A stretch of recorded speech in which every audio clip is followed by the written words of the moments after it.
కీలక మ్యాచ్లో గుజరాత్ టైటాన్స్ ఆటగాళ్లు తడబడ్డారు. అన్ని అనుకూలంగా ఉన్నాయి అనుకునే సమయంలో ప్లేయర్లే చేతులెత్తేశారు. టాస్ కూడా గుజరాత్కే అనుకూలంగా ఉండడంతో ధర్మశాలలో టఫ్ ఫైట్ జరుగుతుందని అందరూ అనుకున్నారు. కానీ గుజరాత్ టైటాన్స్ చెత్త ఫీల్డింగ్ కారణంతో క్వాలిఫైయర్ 1లో మ్యాచ్ ఓడిపోవాల్సి వచ్చింది.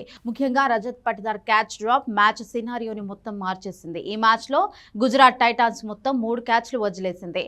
క్వాలిఫైయర్ 1 మ్యాచ్లో గుజరాత్ ఫీల్డింగ్ మిస్టేక్తో మ్యాచ్ను చేజార్చుకుంది. క్యాచ్లతో పాటు ఫీల్డింగ్ మిస్టేక్, రన్అట్ ఛాన్స్లను కూడా గుజరాత్ ఫీల్డర్లు వదిలేశారు. వెంకటేష్ అయ్యర్ క్యాచ్ని గుజరాత్ కెప్టెన్ శుభ్మన్ గిల్ ఎంత అద్భుతంగా పట్టుకొని మంచి ఆరంభం ఇచ్చినా ఆ తర్వాత వరుసగా ఫీల్డింగ్ మిస్టేక్లతో మ్యాచ్ చేజారిపోయింది. గుజరాత్ టైటాన్స్ అత్యంత costly fielding mistake royal Challengers Bengaluru captain Rajat Patidar catch వదిలేయడం. మ్యాచ్ 14వ ఓవర్లో ప్రసిద్ధి కృష్ణ బౌలింగ్లో రజత్ పటిదార్ గాల్లోకి బంతిని లేపాడు. అది నేరుగా కగిసో రబాడా చేతుల్లోకి వెళ్లింది. ఇక పటిదార్ అవుట్ అయ్యాడని అందరూ అనుకున్నారు. తీరా చేతుల్లో పడిన క్యాచ్ని రబాడా వదిలేశాడు. ఆ క్యాచ్ వదిలేయడం ఎంత ప్రమాదకరమో మొదటి ఇన్నింగ్స్ ముగిసిన తరువాత మాత్రం తెలియలేదు.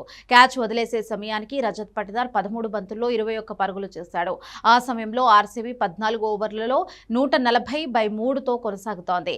రజత్ పటిదార్ క్యాచ్ ఎప్పుడైతే వదిలేశారో ఆఖరి 6 ఓవర్లలో ఏకంగా 114 పరుగులు సమర్పించుకోవాల్సి వచ్చింది. రజత్ పటిదార్ కేవలం 33 బంతుల్లోనే 93 పరుగులు నమోదు చేశాడు. దాంతో ఆర్సీబీ 20 ఓవర్లలో 254 పరుగులు చేసింది. కీలక సమయంలో రజత్ పటిదార్ క్యాచ్ వదిలేయడం, ఆ తర్వాత పటిదార్ విధ్వంసంతో 5 4లు 9 సిక్సర్లతో ధర్మశాలలో బౌండరీల వర్షం కురిపించాడు. ఈ ఒక్క క్యాచ్ వదిలేయడంతో గుజరాత్ టైటాన్స్ భారీ మూల్యాన్ని చెల్లించుకుంది.